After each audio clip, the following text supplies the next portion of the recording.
Welcome to Building the Best You, a destination for you to reimagine what is possible in your life and then create it.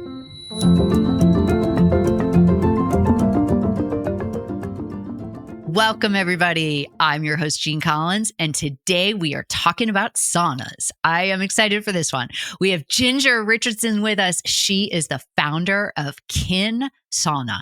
We're going to have a discussion about how you even say sauna, but I am excited to share her story. I am totally into saunas and the benefit that they can add to our lives. So I am super excited to share her journey, her story, how she became an entrepreneur, what is so unique about her sauna experience, hot, cold plunge, and just really inspire and educate everybody. So Ginger, welcome to the show. Thank you, Jean. I'm so excited. This is my fourth podcast in the last 6 weeks and the first female one that's going to air. So I'm really excited about that.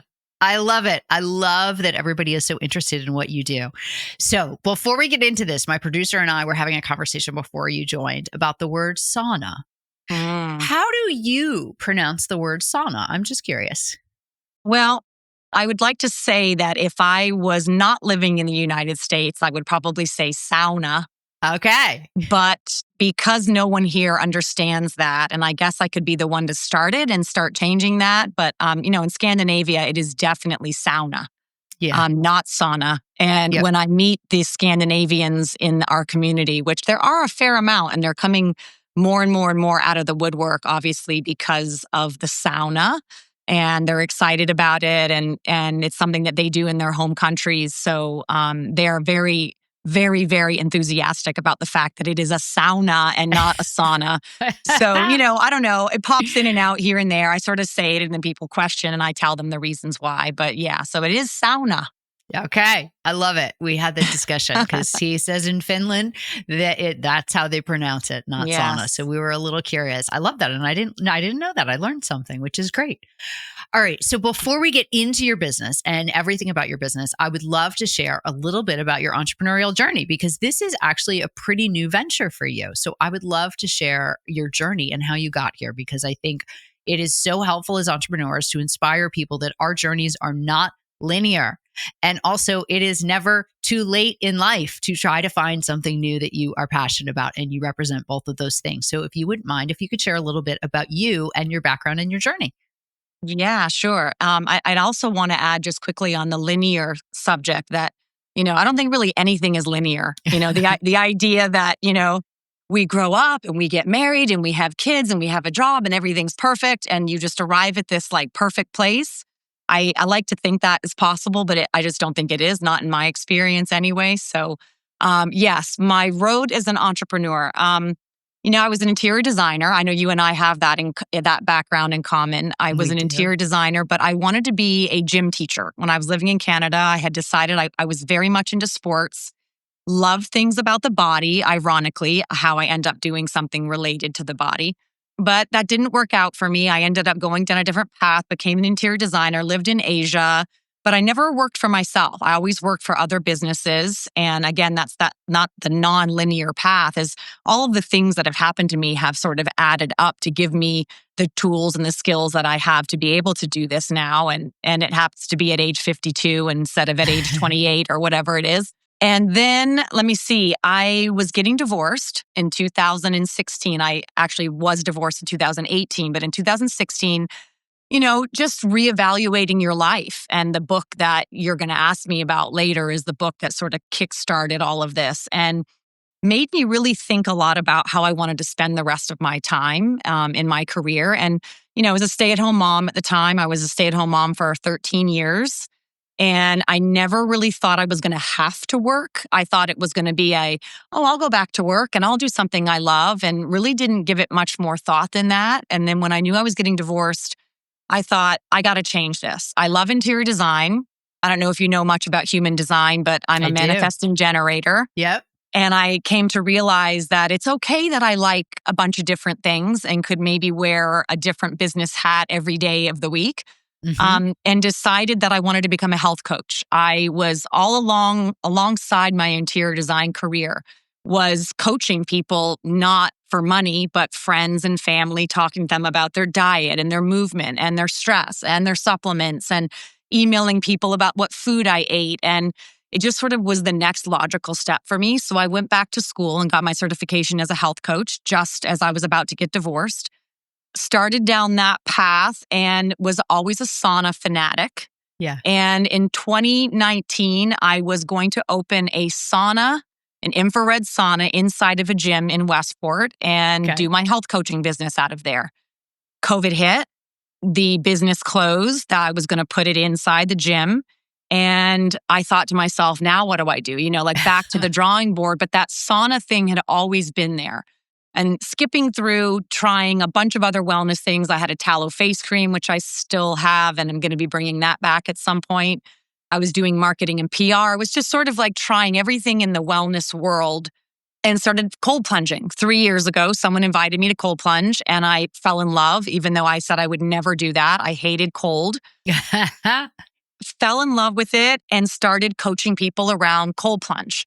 So I started with my mobile cold plunge tub, and I did that for about 18 months before purchasing a tent sauna that had a wood burning stove inside, and I would take that with me with the cold plunge tub. But as soon as it would rain or be windy, I wouldn't be able to do that. And all of these people that experienced it were saying, I want to do this all the time. Like, can't you do something? And I said, I would love to do it, but single mom, didn't have a bunch of cash sitting in a bank account. And frankly, I don't really think I was ready. I don't think I had the confidence. And I still think I needed to go through figuring out what Ginger 2.0 or 3.0 after being divorced, having a child, really that I had the ability, that I had the strength, that I had the dedication. I think it takes us a long time to grow into those things. And March of this year, I had a relationship end. My mother had a stroke. I had to leave. Thank you. I had to leave a house. I had sold my home the year before and had to leave a rental property. And I had a business relationship end. And I just thought, what is going on? Like, what am I supposed to be doing here? So honestly, there was a couple of weeks on the sofa in between moving and feeling a little depressed about my situation and not really knowing, do I go get a job? I actually interviewed for a really big nonprofit role in the food world. I didn't get the job, and deep down, I didn't really want it, but I thought that was what I needed to do. And I just woke up one day and I said, that's it, I'm done. I'm going to build this mobile sauna. I know exactly what I want. I used my interior design background to, manifest the vision.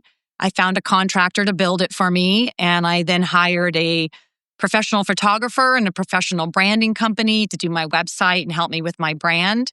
Came up with the name that I'd been thinking about for a few years, and 4 months later, here we are, and it's been crazy. It's been crazy. I can barely keep up with everything, but I will tell you that story that you hear a million times over about being an entrepreneur. And when you do something you love, you will never, work a day in your life. Yeah. I will tell you that my work gets woven in and out of my day. And it can be a little distracting to sort of not have it be super regimented, but I kind of love it that I can go work out in sauna and then I can do some emails and then I can hang out with my son and do some emails and do some marketing. And it's been an amazing, amazing 4 months. And I think I said on a last podcast I was on, if nothing comes of this and it doesn't succeed for whatever reason, I've had the most amazing experience learning how to start a business from scratch and how incredibly hard it is. but I'm excited about it. So yeah, that's the story. I can't. So first of all, I cannot even believe it's only been 4 months, because I remember when people that I know posted about it on Instagram that you were doing this and what a cool idea, and everybody was supporting you. And I clearly remember when that came out and I was like, oh, that's an interesting concept. But I have to say, like, I see your stuff everywhere now. I mean, I see you advertising it. I see you promoting it. I see people talking about it. I see people going. I see events all the time. And it is amazing how much it's grown over 4 months. And so I am so curious because, I know for myself and many other entrepreneurs, we don't approach starting a business the same way they teach you in business school. Like, we don't necessarily go out and do the market research and be like, okay, let's identify the target market and all that stuff. We're sort of, so many of us, especially as manifesting generators, are like, I love this idea. I'm just going to jump in and do it.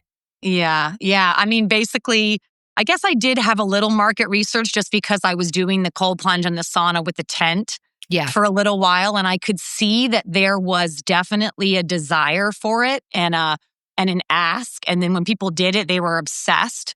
Yeah. And then of course, when you choose a path, then you can sort of research other businesses around the world that are doing something similar. And you can see that their trajectory's been really great, So I did have a little bit of market research, but really, yeah, I mean, I have no business background. I did not go to school for business. I don't know what the hell I'm doing. I love it. I know that I am incredibly passionate. I'm very hardworking. I am very versed in the body and health and wellness. I've been doing that a long time. And I have my own results for my own body on what contrast therapy has done for me. So I guess I can speak to it really from a genuine perspective. And again, I just love I've been able to marry all the things in my life that I love to do. So building community, being around community, educating people, doing marketing and PR. I really do enjoy that. I love like putting reels together and putting music to it. And it really, that's a whole other rabbit hole that I'm looking to hire somebody for, because as much as I love to do it, I'm running out of time to be able to do that. But yeah, and the outreach and the networking I really enjoy to do. And the interior design portion, which is also event planning. So I've thought about being an event planner, then I was an interior designer. So it's kind of pushing everything together for me to be able to create an experience for people that is, yes, it's good for them, their body. Yes, it's good for their mental state. Yes, they're going to meet people. They're going to take a break. They're going to have community, but it's also just the whole environment. It's the decisions on the quality of the ingredients in the sauna and the aesthetics and how everything flows and what it looks like when you come for your experience, and the towels and the music and the lighting. So I kind of get to blend all that together. And when I say all of this to you, I forget. This is so good for me to do these podcasts because it's like, I'm like, oh yes, that's why I'm doing what I'm doing. Because you got to remind yourself that it's an uphill battle, but these are all things that I love to do. And I get to do it every single day. I have pinch me moments a lot. Which is beautiful. And creating an experience is so great. And interior design and event planning are so similar. I wrote a blog post about it recently because I planned an event for one of my past clients when her husband passed away. And I wrote a blog post about how similar event planning was to interior design. And it's so similar when you talk about layout and timing and organization of multiple vendors and like the aesthetics of flowers and the colors and the placement and, floor plans, all the details and the all smells. The details. It's so, it's sound, visuals, all the things are so similar to interior design. And I love that you said you create an experience, because that is what my conclusion after doing that was, that is one of the things that we do in that profession of design is create experience. And I think the value of creating experience to people now is so valuable, because I really do think we're getting to the point, especially at our age, because I'm 55, where we have a lot of stuff and people are really about experience. And you give that. It's not because of the community element. You are giving that to people, that you're giving this experience. I would love you to share. So two things. One, I'm going to have you send me some pictures of your stuff so I can weave that into the video for the people who can see it, so they can see what we're talking about. But I would love for you to explain to the listeners, what the experience actually is. Like, what is it like if someone comes and books an appointment? What happens? So basically, you're going to arrive and the sauna is a wood-burning sauna. It's usually hovering around 200 degrees in there. You're in a community of about 7 people that can go in the sauna at the same time. I talk to everyone about the cycle and what it's going to be like and what to expect, and ask questions around, have they done this before? What are their concerns? That kind of thing. You're typically in your swimsuit. I provide the towels, and you would go into the sauna with the group, and I come in and I add the eucalyptus water to the stones to create a little bit of steam. And you stay in there approximately 8 to 15 minutes. Everybody's different, but that first round typically is you're not going to stay as long as the second round because your body's going to be cooler after you get in the cold plunge tub. So you do 8 to 15 minutes in there. You build up a nice sweat. You hang out with everyone. You have great conversations. You get to know each other a little bit. I come in and educate everyone and ask questions and answer questions about cold plunge and sauna and contrast therapy. Then everybody's different. So someone might get out at 8 minutes, someone might get out at 15 minutes. So everything in between. You get out, you spend a minute or two letting your body's temperature sort of regulate and your heart rate regulate a little. And then you, optional, of course, can get in the cold plunge tub. I love to do the cold plunge tub, but not everybody's into it. Yeah. I would say that 95% of the people I have will get in the cold plunge tub. There's a 5% that are like, nah, I'm just going to stand outside and cool off, which is totally fine. But getting in the cold plunge tub is a completely different experience. It's a little more intense. Yeah. You're going to get, the adrenaline and the dopamine and all of the brain calming and the central nervous calming hormones that really help our body stay focused and make you feel incredibly awake and up, but yet your nervous system feels calm. Mm-hmm. So you do 1 to 3 minutes in the cold plunge tub. I guide everyone through that, through their breath work, what's going to happen to them, how to tune people out that are standing around them or any other noises. And then the same in reverse, you get out, you spend a minute or so letting your heart rate come back down to temperature. You do a little bit of body movement. Maybe you have a sip of tea, some water, and then you go back in the sauna. So for me, a 1 hour cycle is the best option. Depending on what event I'm at and where I'm popping up, sometimes it's 30 minutes, sometimes it's 60 minutes. It just depends. For me, doing 2 full rounds is you exhaust your body, you get a cardiovascular workout, you've sweat out toxins, and you've got this amazing up feeling, but yet you feel calm. It's just a feeling of bliss, basically. And, in my space, it's well set up. It's very clean. I use a filter on the water for the shower and the cold plunge tub. There's essential oils that are organic. My entire situation is non-toxic, is microplastic free as much as I can. In fact, I can tell you that the only thing that I have is like the rubber tub that you sit in does have a little bit, but it's rubber based. Yeah. I care so much about people's toxic burden. So when you're in the sauna and your pores are opening, the last thing you want to be doing is adding toxins into the environment. So smells like cedar. It's 100% cedar in there. Everything's glass and metal. So, you hang out in community, you feel amazing, and it's just a beautiful experience. The playlist is on. I change it depending on the people that are coming and requests. And we talk a lot about the music and how that affects our mental state too. And then you can hang out afterwards and have some tea. I represent Grace Farms tea, so I always have a different tea on hand. And yeah, it's just a great time for you to give to yourself, to do something that's good for yourself, to get out of your comfort zone, which we can talk about doing hard things, and meeting other people in community and or planning a private event. I have private clients that come. They have 2 people that come. It just depends on people's budgets and what they want to do. And of course, I also bring it to people's homes and partner with other wellness businesses and, corporate retreats and wellness retreats, et cetera. So kind of can go anywhere as long as I can fit the trailer in there. We can make it happen. So yeah, I think that's one of the best parts besides the community building is creating the experience in all of these different environments. And so it's like new to me all the time. I get to go meet new people. I get to be in a new space, different view, different weather. Yeah. It's really kind of fun. That is so cool. So the first thing I'm thinking when you're saying, okay, you go in the hot and then you get out, I'm thinking it's now, in the 40s here in Connecticut. And then people go from the 40s of the natural air and then they go into the cold. And people are really doing that, right?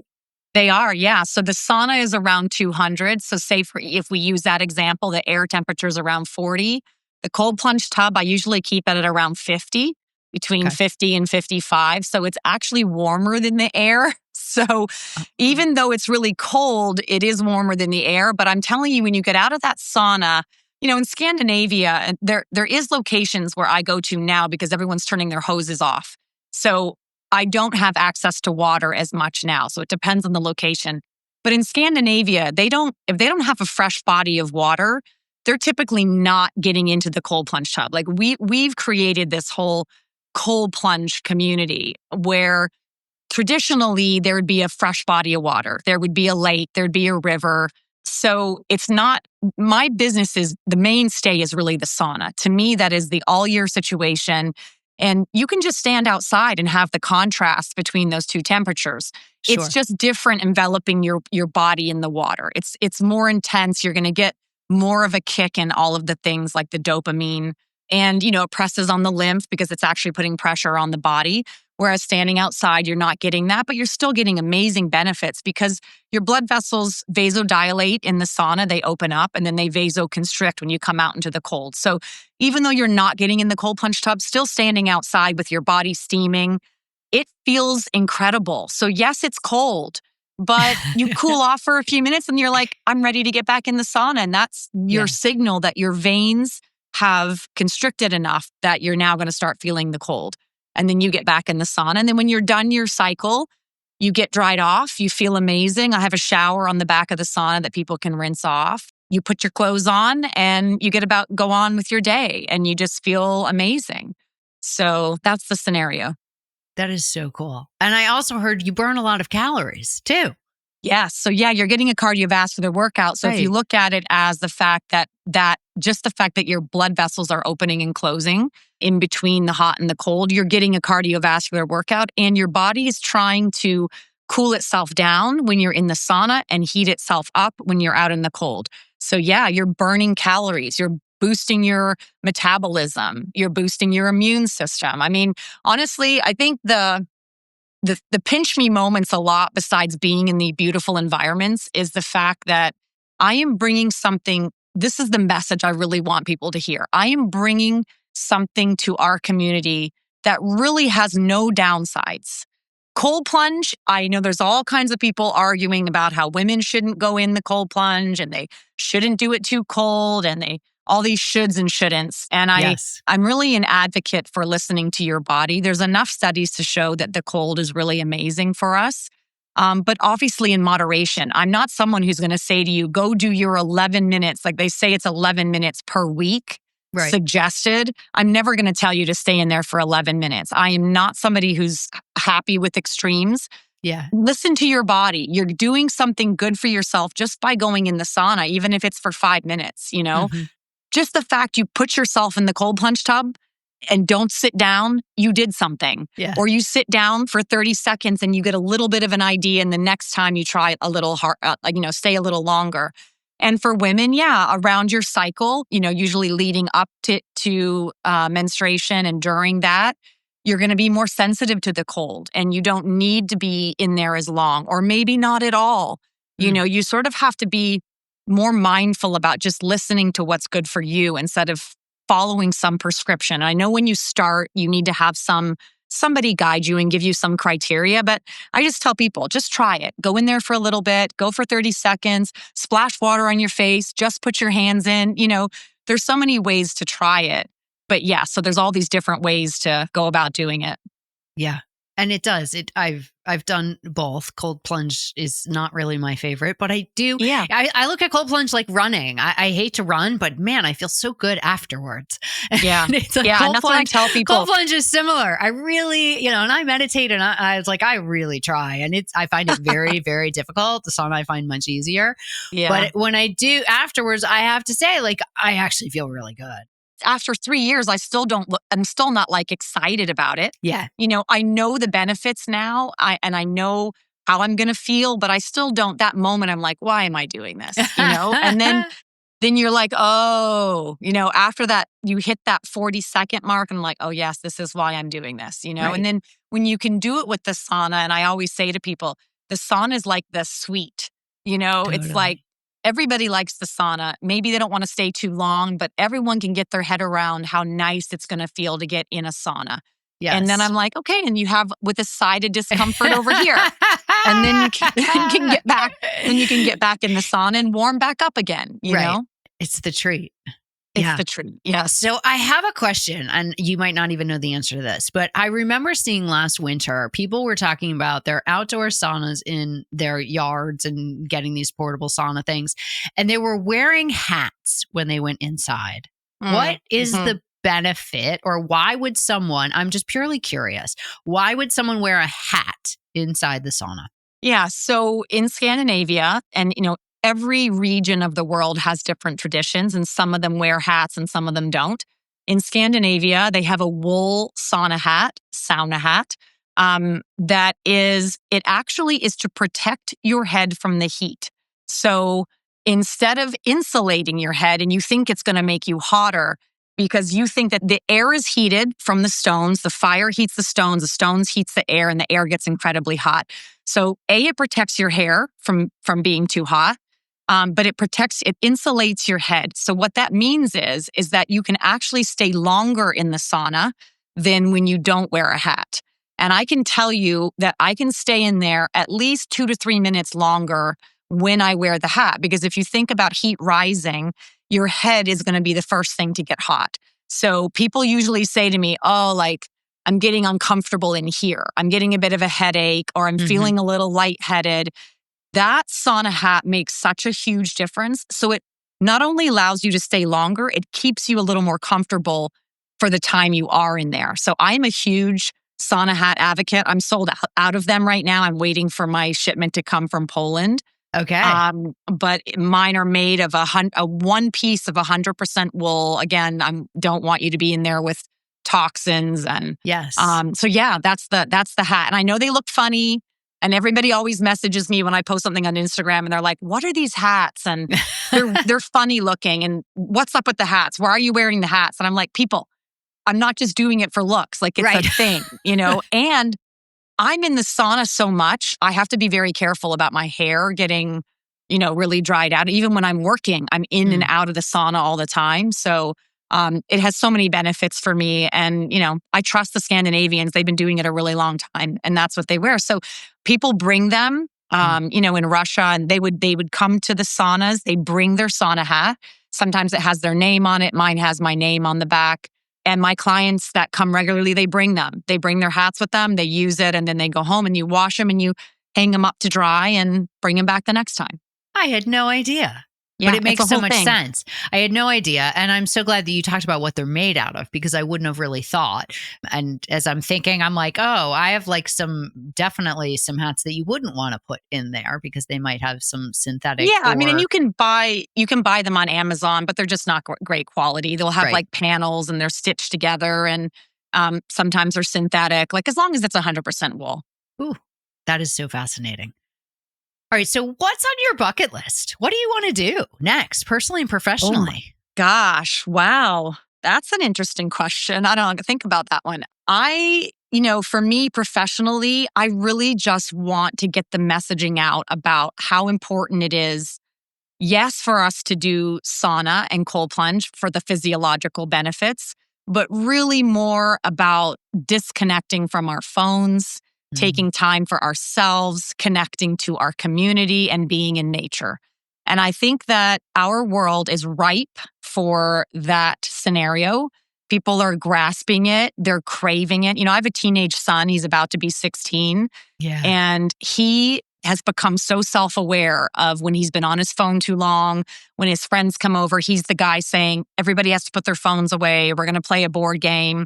He's asking to go on hiking trips. He wants to be in nature.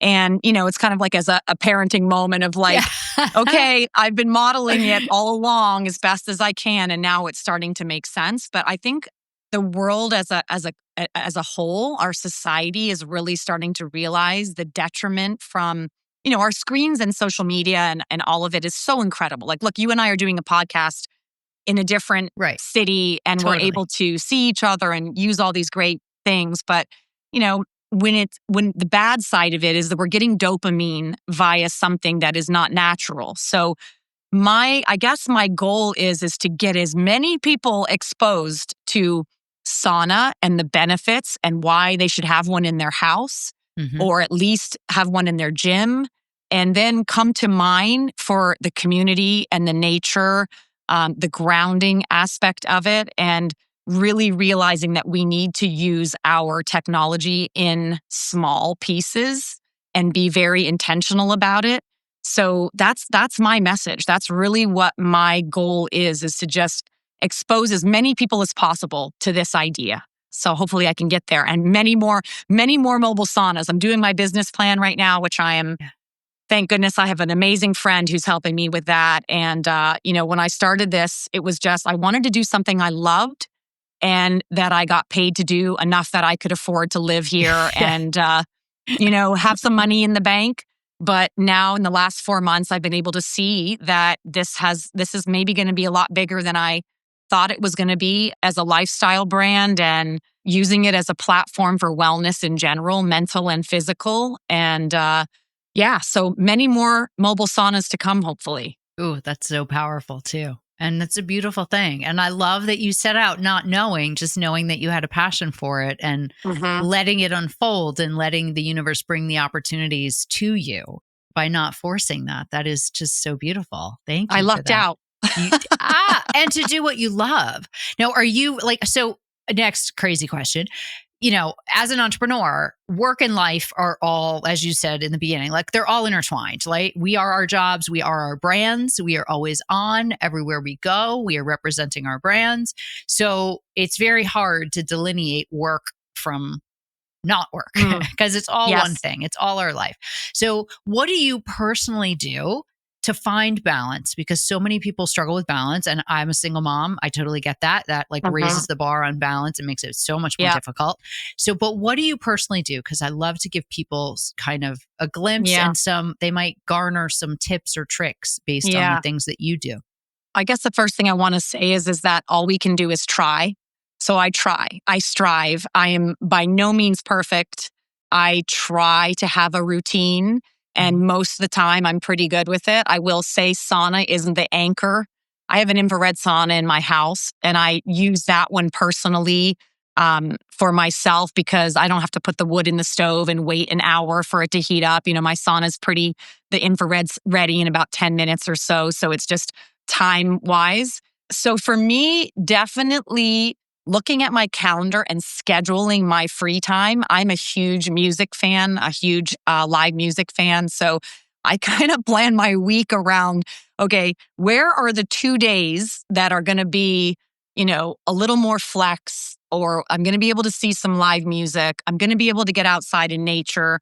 So nature for me, nature and live music are the two things that I do outside of the house. So definitely hiking, walking my dog, grounding, bare feet in the winter. I don't know if a lot of people know this, but you can put wool socks on or cotton socks and ground in the snow because your feet are going to be cold, but you can wear those socks and still get the benefits. So when I'm having a tough day, those are my tools that I do: movement, nature, sauna, grounding. So my routines are working out. I have a rebounder, and so my bedroom sort of has enough space for my weights. I was an Equinox member for a long time, but I just don't have the bandwidth now. So I've had to be very intentional about waking up in the morning, rolling out, and sauna, cold plunge, not cold plunge all the time, definitely sauna, and rebounding, lifting weights, Pilates. Those are my go-to movements. And then walking the dog. Meditation, I love, love, love. Again, I'm striving to make that more of my routine. I do that a lot in the sauna when I'm alone. That's the other thing about being social in the sauna. It's kind of hard to be in a meditative state, but I'm going to start having some silent hours. I've had some people request to come and not feel the pressure to communicate when you're actually in the sauna. Yes, so we'll I see. like We'll that. see. Yeah, we'll see how that goes. But yeah, meditating in the sauna for me in the infrared, because I'm by myself, I can really sort of zone in. I don't bring my phone in, and I can really sort of go inward in that moment. But I do find that hard. The meditation piece is hard for me because when I have the quiet, I often am then now in my head thinking about business. You're right. Sure. Which is okay. I'm in that place in my life, and I get amazing thoughts and ideas when I'm in there meditating. Yes. So yeah, I'm not going to get down on myself. I do the best I can, trying to, schedule my time.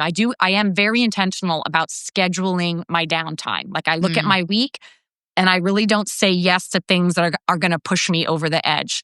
Good. That being said, this week, there's some things happening that I'm like, I don't know how I ended up agreeing to that on one day. But, it's like, I'm kind of like, it's a challenge. Like part of me is like, oh, I'm going to do this. And I just got to like plan my meals and make sure I'm hydrated and have help with the dog and figure out where my son's going to be. So yeah, it's fun too. But I don't know, did I give you any tools in there? Yes. No. Well, what is also important to say, having boundaries, right? Learning to say no, super important. Time blocking, super important. Making it a priority, having non-negotiables, and also giving yourself a little slack that not every day has to have everything because it's just not possible. And some days, you just overbook yourself and you just got to do the best that you can do, but that can't be every day. Yeah. And then how about sitting on the sofa? Because there's that too. Like I love to watch Netflix. I'm sorry. Like there's things I need to sort of zone out time. I call it my like phone's going off. I'm not going to be productive. I'm not going to exercise. I'm just going to sit, and hang out or sit and watch a movie with my son or something like that. It's important to be lazy too. And I think our culture is very focused on always being productive. And that's a bit of an epidemic. It's like the lazy epidemic. And then there's the epidemic of too much go, and not having, not having like any just like downtime to do nothing. Yeah. And you need the downtime for your body.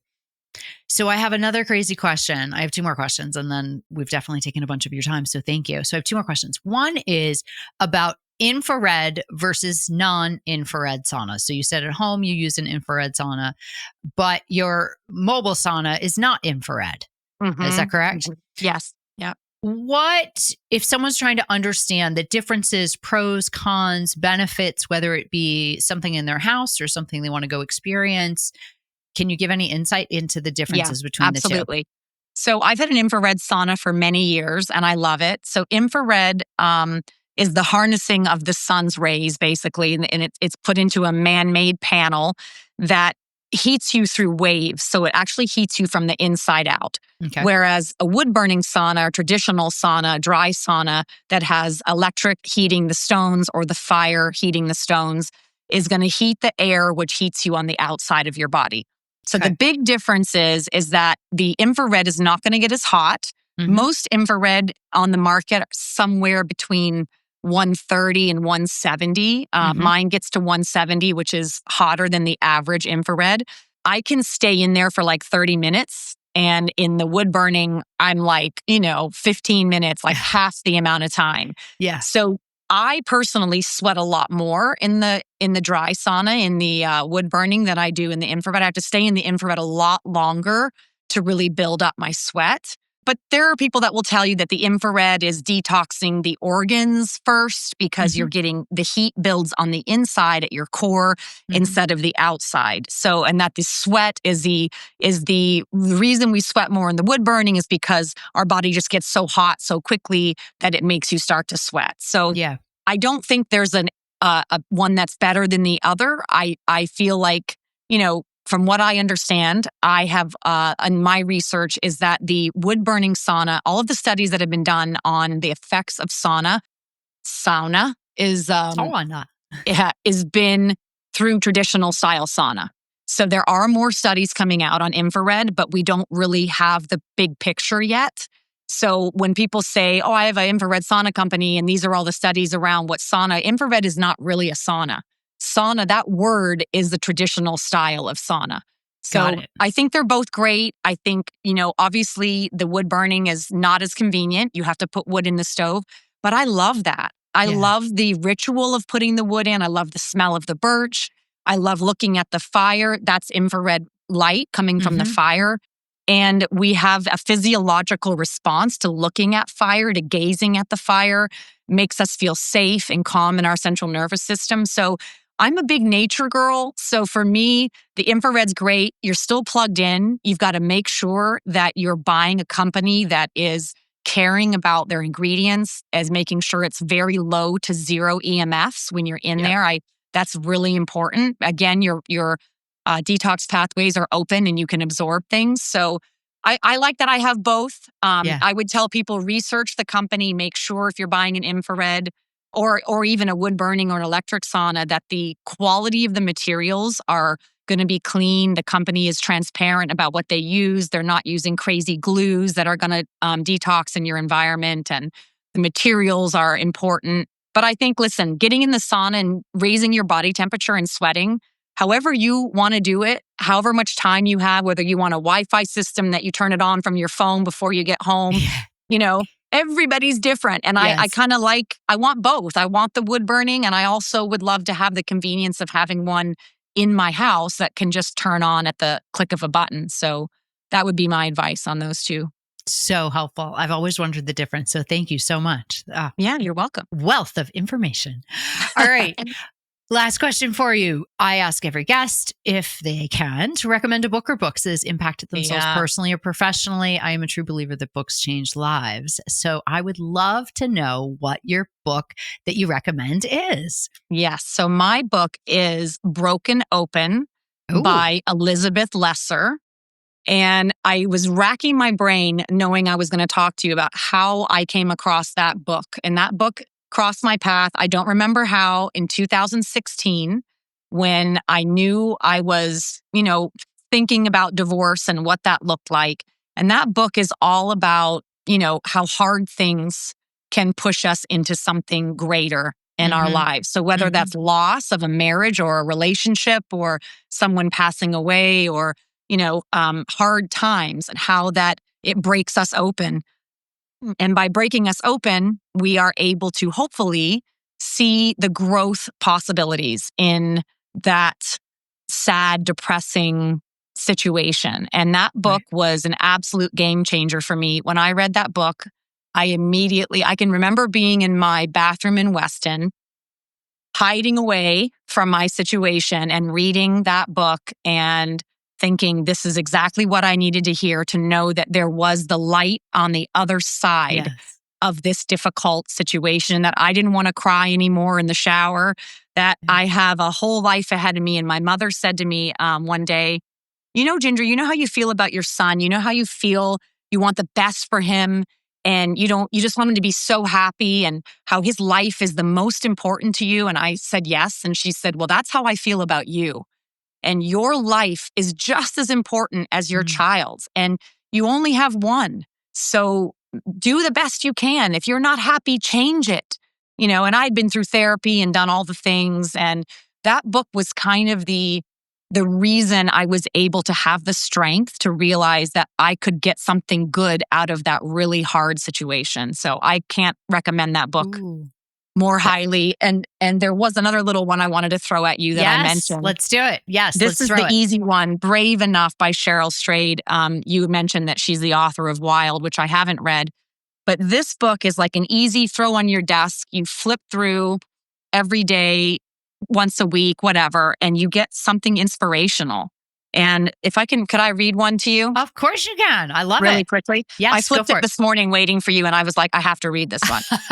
Good, because I'm so love focused. If you focus on love, everything's going to be good, right? Very true. Love is the feeling we have for those we care deeply about and hold in high regard. It can be light as the hug we give a friend, or heavy as the sacrifices we make for our children. It can be romantic, platonic, familial, fleeting, everlasting, conditional, unconditional, imbued with sorrow, stoked by sex, sullied by abuse, amplified by kindness, twisted by betrayal, deepened by time, darkened by difficulty, leavened by generosity, nourished by humor, and loaded with promises and commitments that we may or may not want to keep. The best thing you can possibly do with your life is to tackle the motherfucking shit out of it. I love it. And I was like, so great. Isn't that so good? That's awesome.